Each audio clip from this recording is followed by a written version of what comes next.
cooking. All right.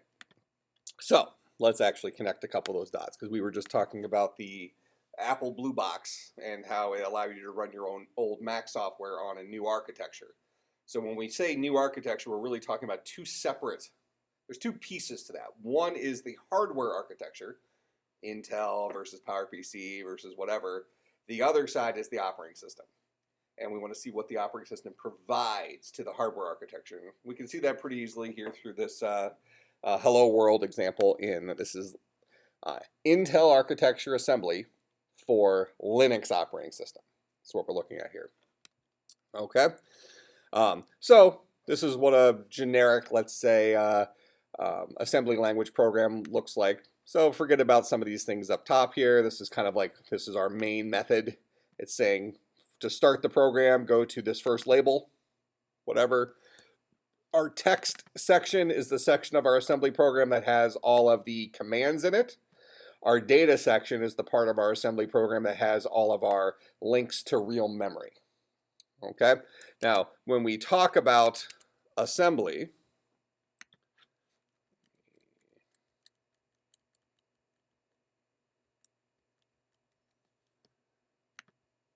we really have two different levels of memory. We have registers. These are really fast hardware-based variables. That's how I like to think of them. Very small chunks of memory that are really, really, really, really fast, sitting right on the CPU. All right. Then we have system memory.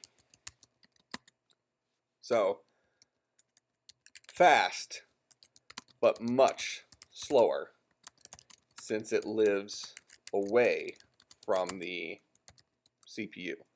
Therefore, there's a road that must be traversed between the CPU and actual system memory. Okay, but the advantage of system memory is it's a lot bigger. So our laptop today, we take our, any of these laptops, we might have, in terms of variable registers, probably maybe 12, something like that, because a couple of them have like highs and lows and things like that. But let's just say we have 12 tiny hardware registers. Each one is, we probably have 4 that are 64 bits, and then we have most of the rest of them are 32-bit registers, but small, right? So we can effectively, let's just keep the numbers easy, we can effectively hold 12 integers at one time in CPU hardware registers. That's not a lot of variables, right? Now, when we talk about, high-level programming and, what the size of an integer is in a language, let's say it's a 32-bit integer. Well, how many 32-bit integers can we hold in 16 gigabytes of RAM? The correct answer is a lot, right? Okay, a whole lot of them. We don't have that luxury when we're dealing with that limited real estate on the actual CPU. So we have to be careful of what things we actually put in those hardware registers. So we only want to use values that are going to be immediately related to the next instruction to put those in the hardware registers. Other things we want to kind of have staged in system memory, which is still fast, but we'll move it from system memory into a hardware register in preparation for the next move, if you will. Okay? So kind of two different types of memory. All right, so our data section down here, this is for us to create variables that are actually stored in system memory. So we have a variable named message that's going to be a data byte, and it's going to be our hello world, and this is our this is a memory offset termination character. Don't worry about that right now. That's actually different on different operating systems. So several of these things.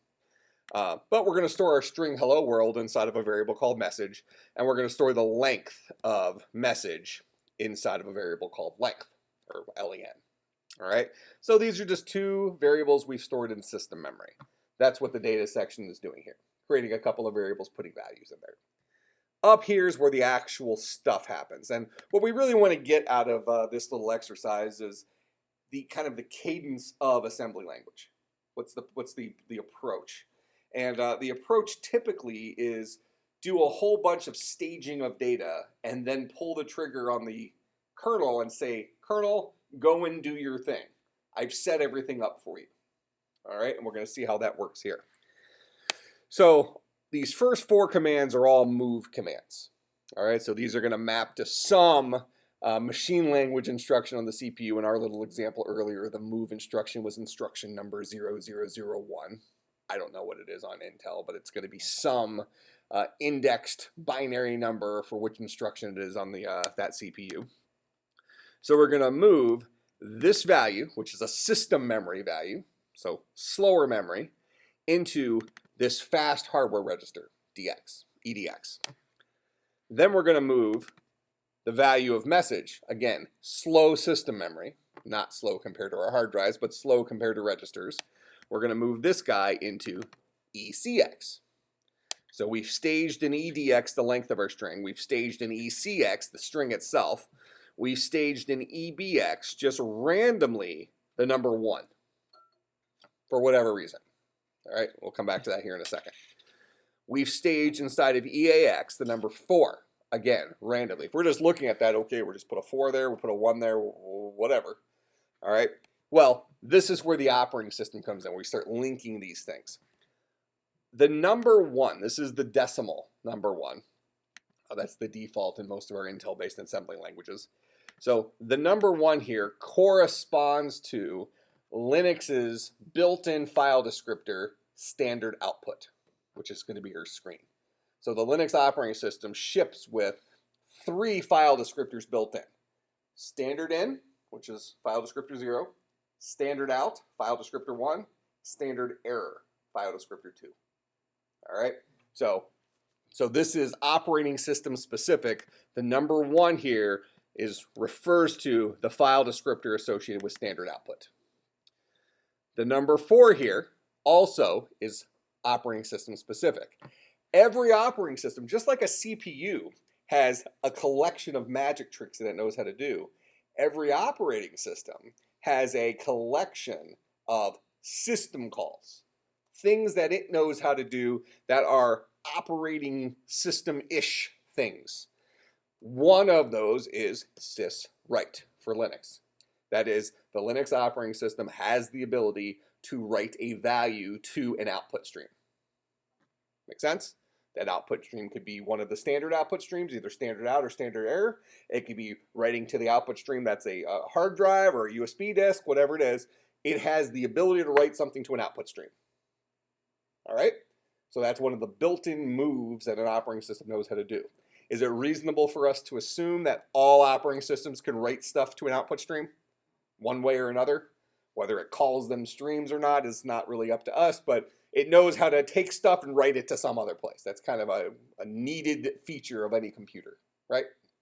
So Linux has a collection of system calls that kind of live between, if you've taken an operating system class, those things live between the operating system and the actual hardware. So you have user, operating system, system calls, well, user, then distribution software, kernel, sometimes you'll have microkernel, system calls, hardware.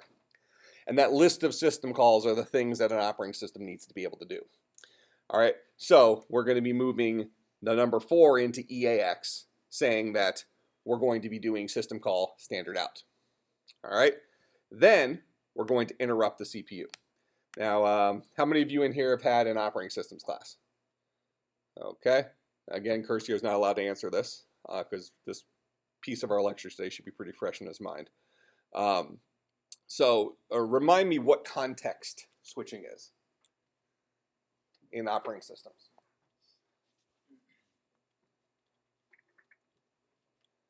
Probably remind me better than this.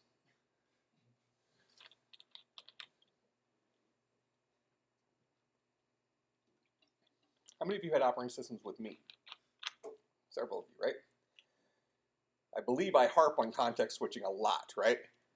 That phrase sounds familiar to you? Okay. Can anybody vaguely tell me what context switching is? Go ahead. Taking things on and off the CPU. Okay. To pick up the user that it's doing multiple things at once. Okay, fair enough. So context switching, if we were going to shorthand this, we'd say it's a necessary evil. When we, and this is going to be related to what we're going to talk about multiprocessors here in a little bit. So, you know, the idea is that the job of a computer, job of an operating system is to ultimately fake out the end user, make us believe that all of our programs are getting all of the CPU time all of the time, even though we know that that's not actually happening, right? But as long as the user believes it is, that's fine. All right, so the idea of context switching is our computer has to kind of round robin. There's a couple different approaches to how you might do this, but it has to round robin through the various programs that are running on the computer, giving each one a little CPU time. And go all the way back. So whenever a program leaves the CPU, it has to pack up its bags so that it can remember where it left off, so it can pick up where it left off last time, right? And where is it picking up? It's picking up the assembly language. So now we're kind of filling in that other side of the equation, so that the next program can come in and unpack its bags and pick up where it left off last time it left the CPU. All right, so that's context switching, takes time. All right, now there's two ways that context switching occurs. One is when a program naturally runs out of time on the CPU. That is, the CPU says, hey, you have 13 milliseconds, your 13 milliseconds is up, get out. Pack your bags and get out, get back in line. The other way is if we have an interrupt. All right? And typically when we went in the operating systems class, all interrupts, I mean, it's probably not 100% accurate to say all, but almost always an interrupt is for I/O of some type. We're writing something out to something, or we're talking to something else. In this case, we're interrupting and talking to the kernel. So when we do this,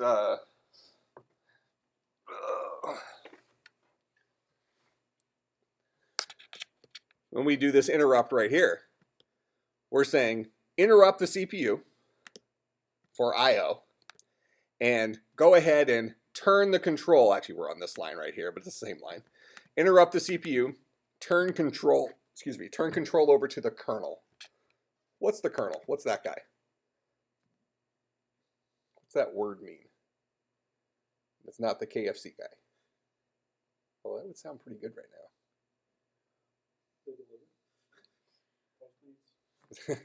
I don't think KFC delivers. Who? Postmates? You ever use that app before? I'm thinking it's a downtown Milwaukee thing.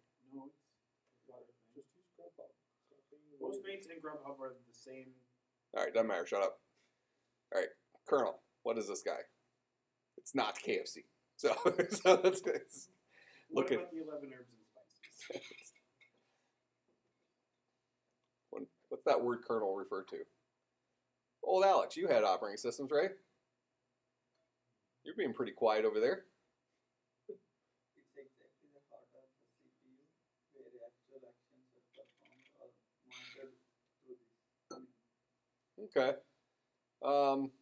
You're not super far off. So the kernel is the actual operating system. All right. So, and what do I mean by that? So if I asked you to list off operating systems, our gut reaction would be to say things like Windows, Windows 7, Windows 10, Mac OS X. Those are not operating systems. Those are distributions. Part of what's in there is the operating system. The actual operating system for Windows 10 is the NT kernel. That's the operating system for Windows 10. And then laying on top of that is a whole bunch of extra things in the distribution to make your life easier. You have your web browser, what is it called, Edge or whatever, and you have your text editors and all sorts of stuff. Things that flesh out what we expect from an operating system, right? But the actual operating system itself is the kernel. So what we're doing here is we're saying interrupt the CPU, ask the kernel to take over. Okay? Now, based on what we did up here, and again, everybody but Curcio, based on what we did up here, what do you suspect is the very first thing that the kernel is going to do? Based on what we talked about with those 4 lines.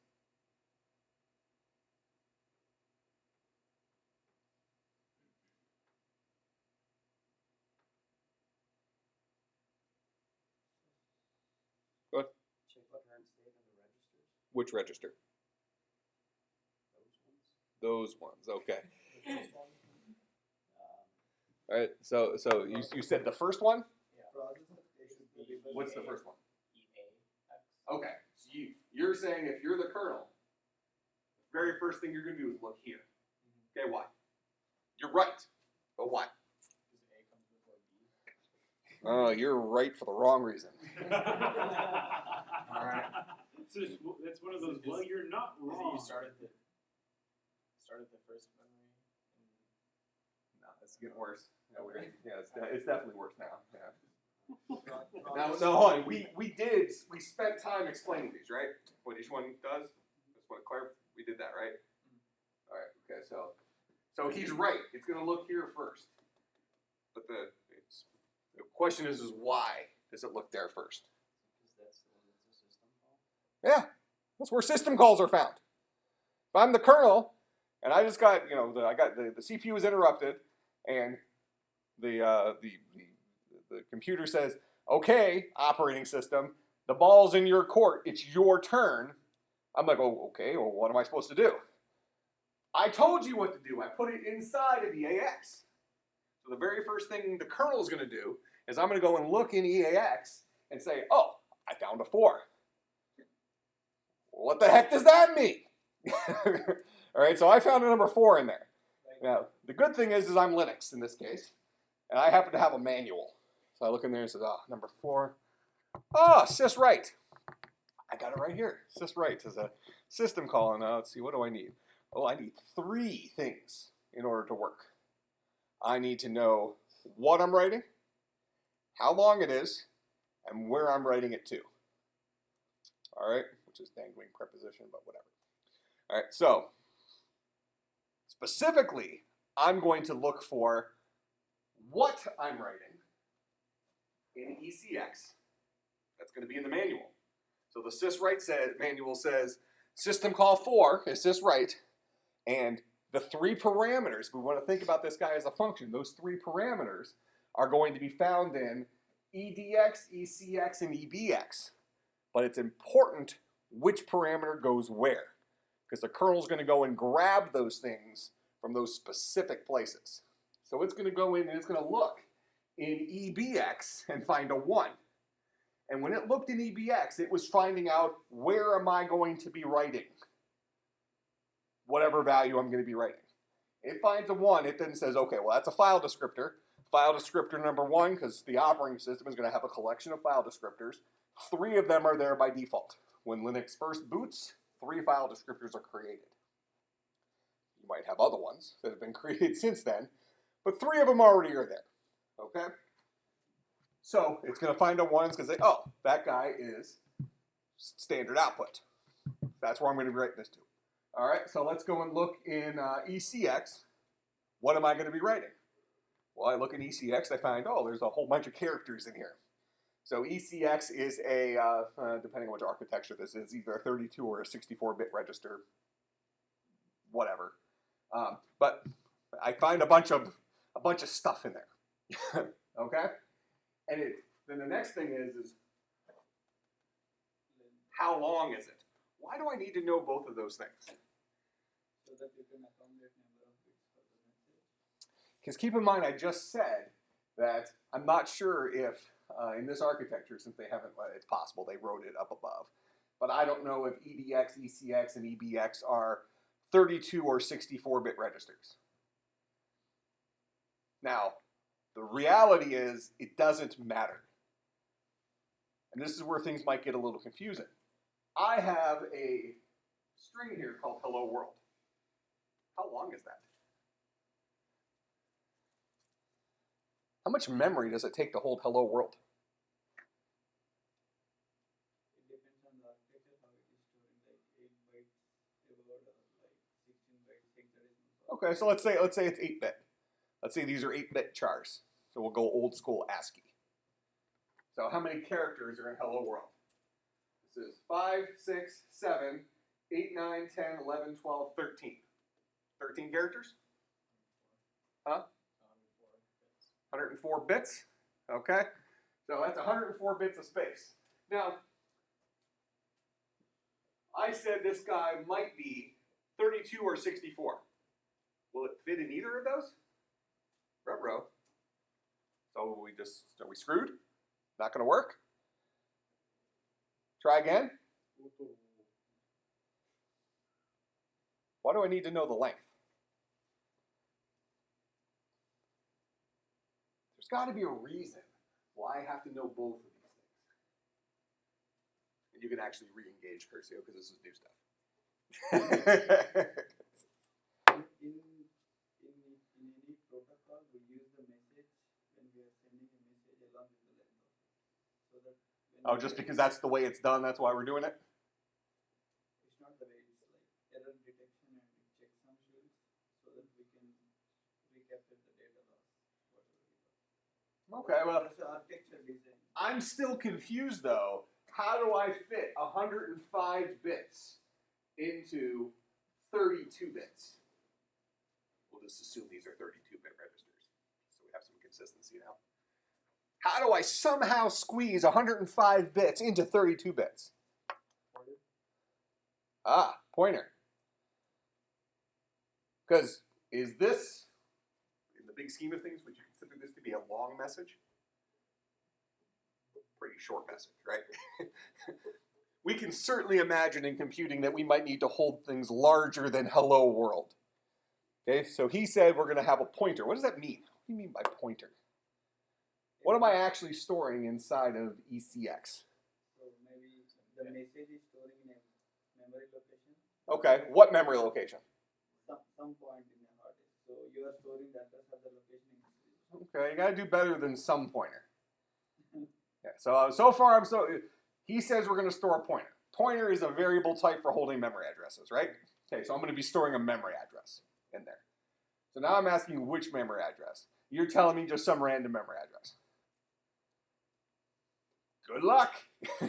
Okay, so if we're dealing with a 32-bit address space, and this is 16 gigs of RAM, how many, what do we got here? So 32, so 16 times 1024 is megabits, times 1024 is kilobits, times 1024 is bits, times 8 divided by 32.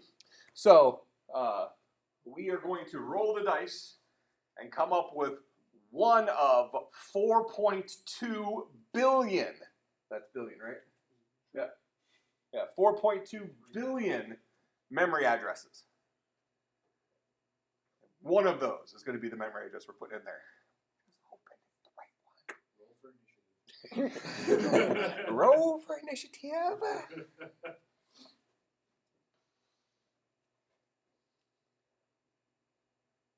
What memory address are we? Oh, here. What memory address is going inside of ECX? And the related question is, the follow-up question is why do we need the length? Go ahead. Is it 0xA? Not necessarily.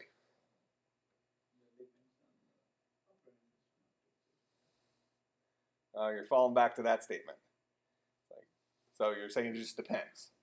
Now we've gone from any old memory address to it just depends on the architecture. What does it depend on? So as we're having problems with this side of the question, let's go to the other side of the question. Why do I need to know the length? And his original answer of, well, that's just how everybody else does it. That's not that's not the right answer. Is it because it's technically a string array at that point then? Character array. What does technically a character array Well, mean? so it's a character array then, so that each character would be stored at a different memory address, and it would give it the beginning, and then it would know the length, so it would know where to end. Okay.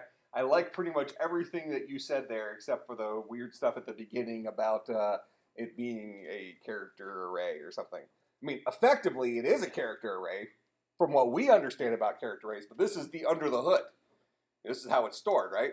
So you're saying what we store here in ECX is the base address.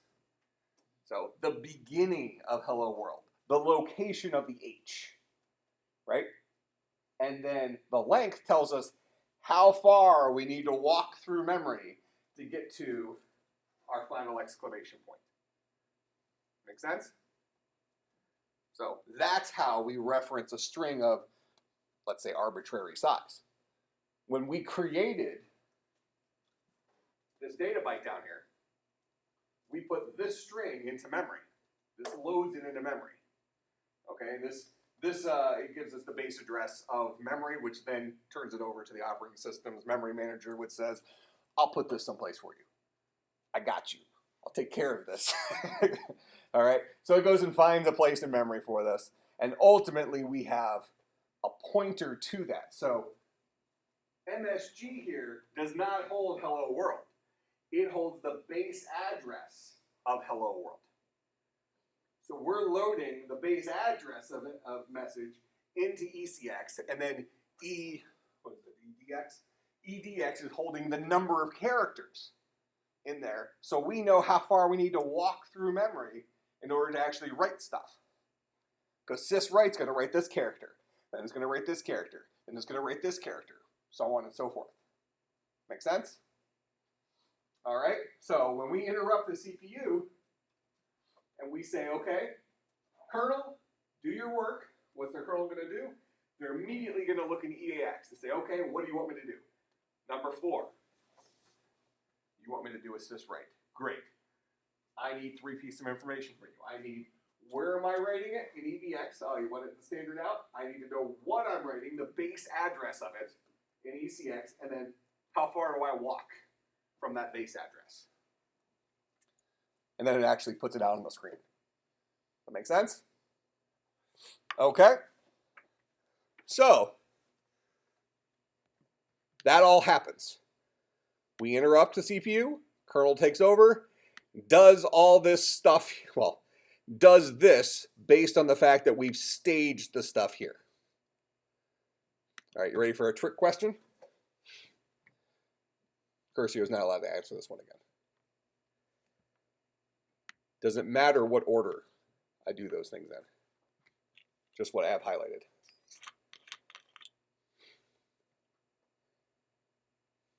Could I put those lines in any order I want, or is the order important?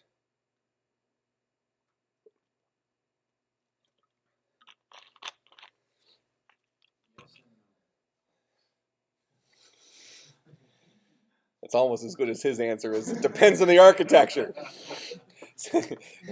Like, what address do we put there? You know, it really just depends on what they decided they wanted to put there. And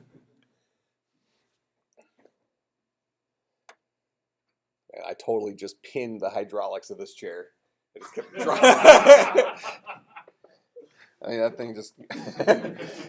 I just started leaning back and I just... You know, it goes from bouncy just... Oh, I give up. Down. The answer is no. That you...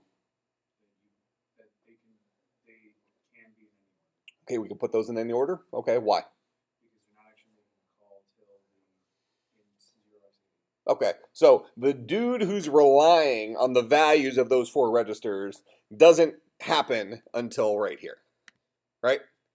So, that the short answer is, in this case, you're right. They can be in any order. They just have to be before the actual call. Okay, true. There is an additional caveat, though, and this isn't even an assembly language caveat. These guys must be mutually exclusive. And what that means is they can't be reliant on each other. So, for instance, I can't say move, maybe this. I can't say move into EBX a 1, then move into EAX the value of EBX. I couldn't do those in a different order. Because EBX would have to have a value before I could use its value. That makes sense?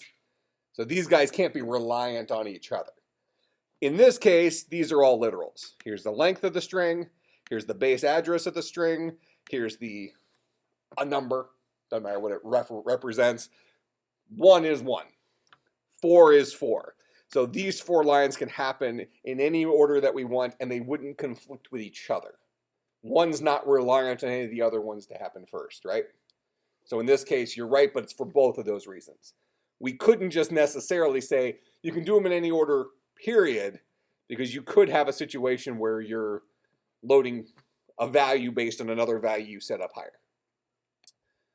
Then we actually call upon the kernel, and it doesn't matter what order we did these because it's going to go and look in those very targeted places. Okay, and that's kind of our important piece to assembly language here. This is the cadence of assembly language. We stage things, stage data in very specific places, with the knowledge that as soon as we pull the trigger, we ask the kernel to take over, it's going to go and look in those very specific places. Make sense? Okay, so that means we have to have an understanding of the underlying system calls for the kernel and what it wants from us. Where does that kernel, in this case Linux, what does it actually want us to put our stuff? So, and we will look at that. We'll look at those system calls. Then we come back. So the next time this guy gets CPU time, because after it's finished its I/O stuff, after the kernel has done its thing, this process is going to go get back in line to eventually context switch back onto the CPU, right? So now it's back onto the CPU. It picks up where it left off, because when it context switched off before, it stored the value of those registers so it could pick them up later on. And now and also kept track of its instruction counter. So this is the next instruction, this guy right here. So we're going to move into EAX the value of 1. Now, what do we store inside of EAX when we're doing kernel programming? What kinds of things go inside of EAX? Yeah, the numbers that correspond to system calls. All right, so we put a 1 in there. So 1 is going to correspond to the first system call, whatever that is. It happens to be sysexit. Okay? Then again, we interrupt the CPU and tell the kernel to take over. What's the very first thing the kernel does? Checks EAX. Every time. Checks EAX. So he's going to check EAX. He's going to find a 1 in there, and a 1's going to say sysexit. Now, what do you suspect the kernel's going to find when it looks at its documentation for what sysexit requires as inputs? Probably going to find that it doesn't require anything. We're not necessarily 100% positive of that based on what we see here, because I suppose it could be relying on one of those values already set. But in this case, we don't need a whole lot of information to kill the program. You want the program to end? Cool. We'll end the program. All right, so program now ends. Now, when we talk about context switching, and this kind of goes back, deeper back into the relationship with the operating system, we mentioned that one of the things that we do is we store the current state of all the hardware registers. So when this program leaves the CPU to go to do something else, these guys right here are going to get stored along with the job, the process. If we're talking at the software level for the operating system, that stuff's going to get stored with it. Because the next time it comes around and gets loaded back onto the CPU, it's going to write the value that used to be in EDX back out to the EDX register. The value that used to be in ECX back out to the ECX register, so on and so forth. It has to reload those physical registers. Why couldn't it just leave the data in those registers to begin with? What's wrong with just leaving those values in those registers?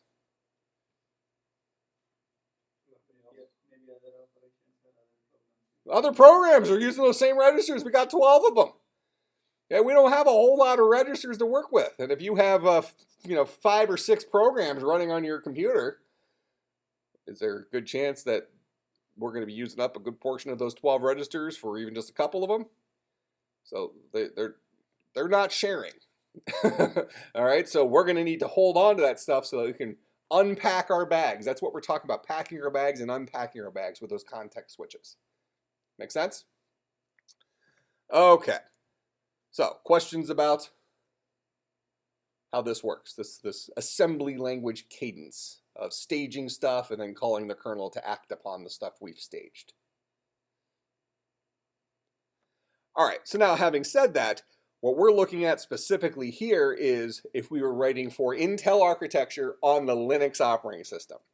What stuff would change here if we decided we were writing for Intel architecture for Windows? What aspects of this might be different? Magic numbers. Yeah, magic numbers. I think it's pretty fair way of saying it, right? So we look at this first line. Is this probably going to be pretty similar? Now, is it possible that the registered destinations might be different registered destinations for Windows version of syswrite? Windows, I don't even think calls it syswrite. I think it's just called write, something like that. So, reasonably speaking, since this is a pretty basic thing, I think it's the same registers, but potentially it could be different, right? The Intel architecture always checks EAX for the system call. When we tell the kernel to do something, that's where it goes. Okay, it checks EAX. It's going to find its system call there. Actually, that's a true statement, but it doesn't actually have to be that way. They just happen to all check that same location. There's no reason why Windows couldn't decide that when it gets called, the NT kernel, that it doesn't look for its system call in EDX. There's not a great reason why it couldn't just choose that as its standard. But it doesn't. It looks in EAX. But potentially, the magic number associated with whatever Windows equivalent of syswrite is could be different. Might not be a 4, it might be a 7 or 2 or something like that. The file descriptor, now it might not require a file descriptor. Maybe instead it uses a different system. Linux, the Linux operating system itself, is a file-based operating system. It's a POSIX-based operating system, so everything in it is a file. Windows works differently than that. Windows isn't POSIX compliant. It still has file descriptors and it still uses file descriptors for this particular case, but it doesn't necessarily have to. Okay? So, potentially, we might need more or less inputs. If we think about these 3 things as being parameters to this system call, maybe we only need 2 for Windows. Maybe we need 5. Whatever. Those are things that could change based on the operating system. What wouldn't change is these guys over here. Move, int. Now, I say that those wouldn't change. Could they change based on our understanding right now? So this gets back to this slide right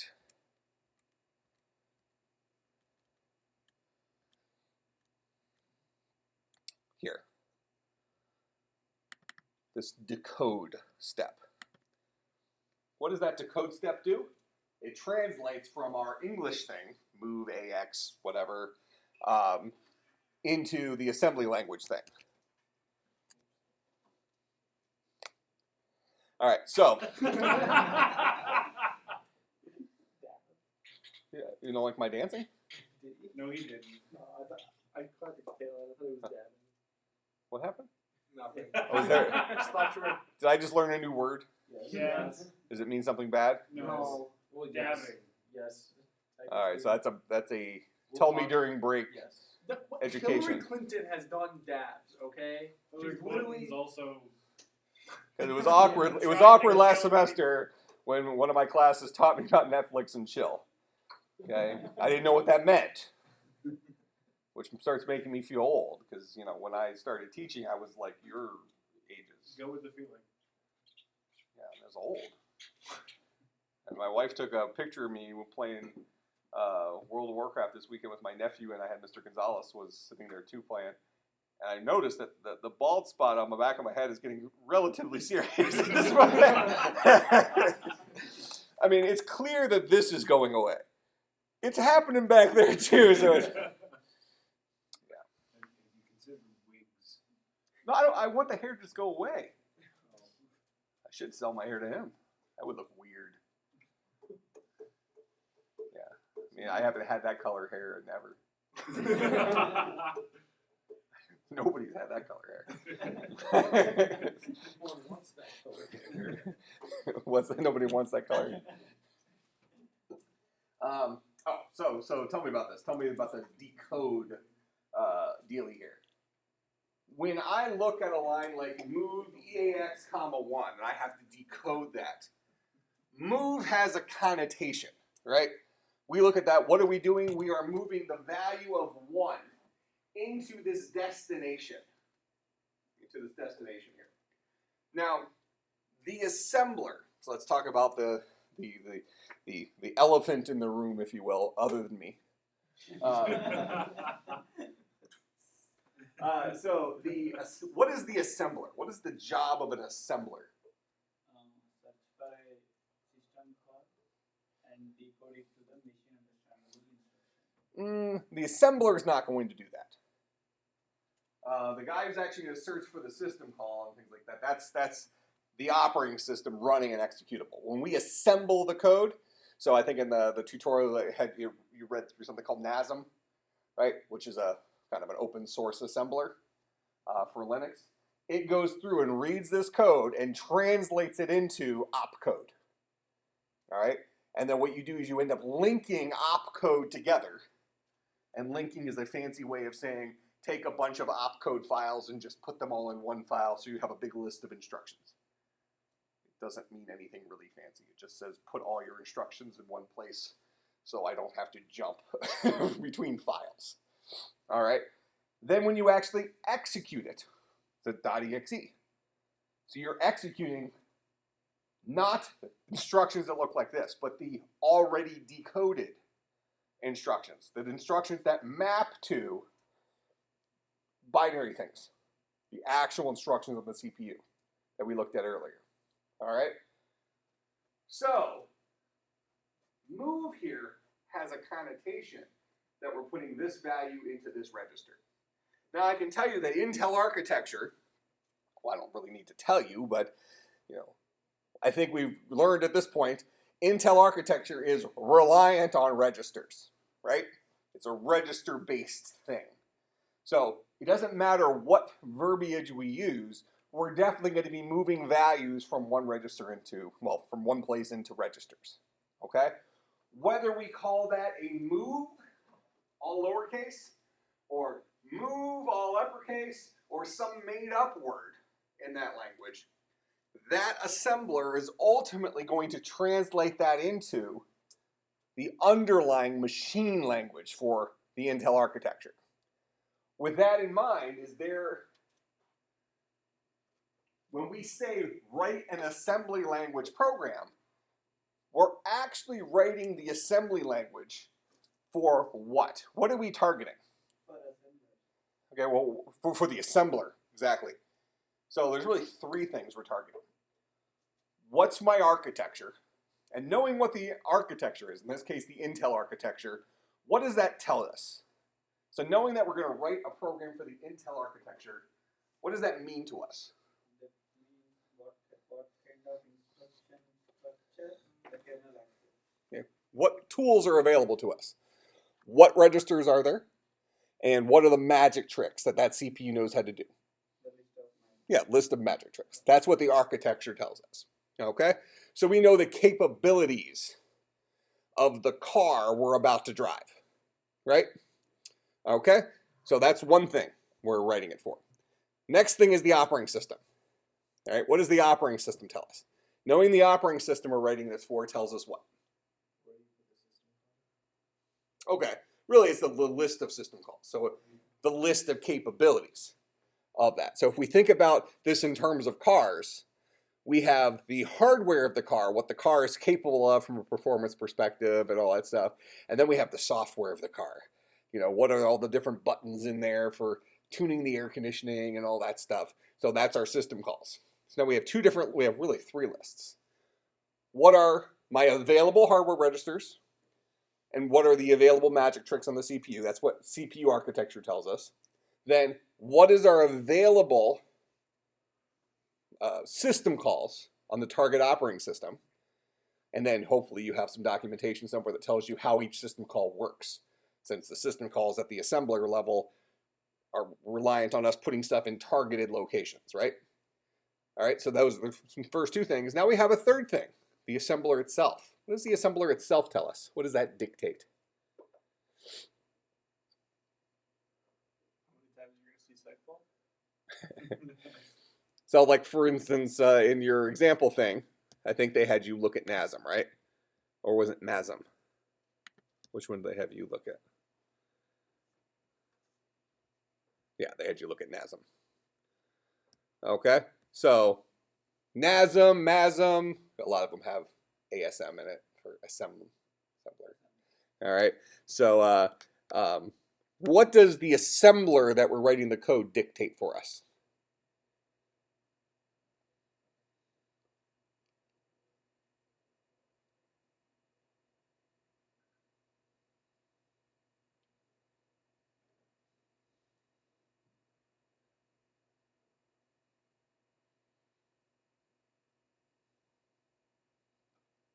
What we turn the English here into binary. Okay, well, he's the guy who does it, right? So the assembler will be the guy who turns the English into the binary stuff. All right, so then with that in mind, what does it dictate to us? What English we're allowed to use. Yeah, so the syntax. So different assemblers could have different syntax. It's not necessarily, I mean, the hope would be that most of them are going to be very similar. Okay, because they want to be direct competitors. They want to be compatible with each other. Go ahead. I have an out of topic question. Okay. Job, I have extreme diarrhea. Where's the closest bathroom? Too late. It's too late. Go ahead. That's all recorded. We're good. all of the kernels of different operating systems are same because The- we have different assemblers for different operating systems. You might have different assemblers for the same operating system. Still, but Yeah, so the kernels of every operating system should have commonality amongst them. So if we say here are the 10 things that every operating system needs to do, every kernel should have capabilities for those 10 things.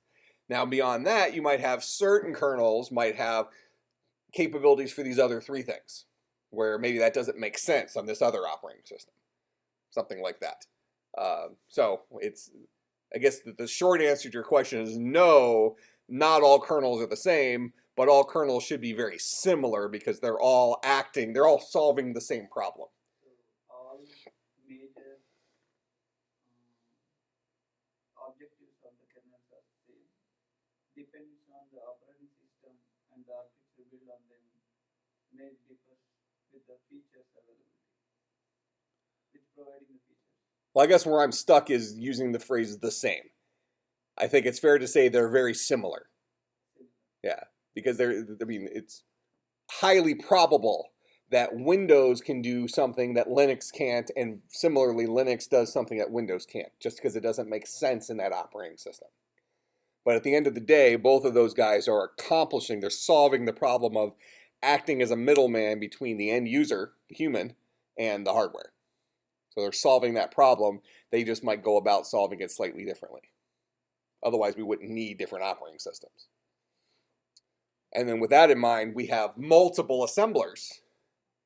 I mean, you have popular assemblers, okay, but you have multiple assemblers for the different operating systems.